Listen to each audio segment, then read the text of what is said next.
Chiffre arabe, chiffre hindou, qu'est-ce qui s'est passé? Bon, c'est pas compliqué.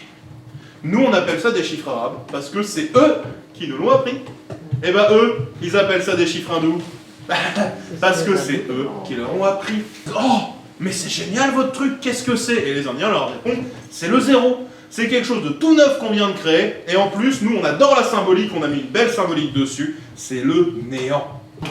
Les Grecs découvrent le zéro, ils se disent, mais qu'est-ce que c'est que ça? Aïe, aïe.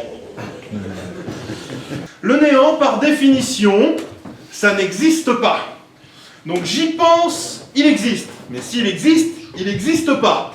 Mais s'il n'existe pas, qu'il existe. Comment fait-il pour exister qu'il n'existe pas, qu'il existe?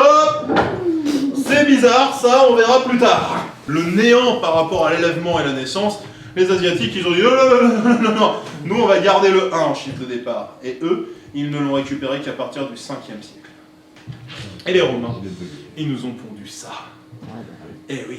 Et on s'enlève tout de suite de la tête que c'est chinois. Ceci est un boulier romain. Regardez le petit air de famille qu'il y a entre les deux. Eh oui. En archéologie, les premiers bouliers retrouvés datent du 3e siècle après Jésus-Christ, à Rome. Alors que les premiers bouliers retrouvés en Chine datent du 11e siècle. Et eux, ils découvrent ça et ils disent, mais c'est génial votre machin, c'est extra. En plus, ça nous rappelle une méthode qu'on utilise déjà, qui s'appelle le système de calcul par positionnement par baguette. Vous n'avez pas trouvé plus court. Pourquoi les deux n'auraient pas raison? C'est vrai ça. Plutôt que rentrer en guerre, pourquoi les deux n'auraient pas raison?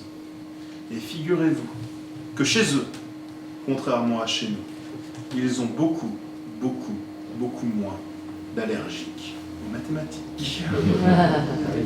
Mesdames, Messieurs, j'espère que ça vous a intéressé. Si vous avez des questions, n'hésitez pas. Merci.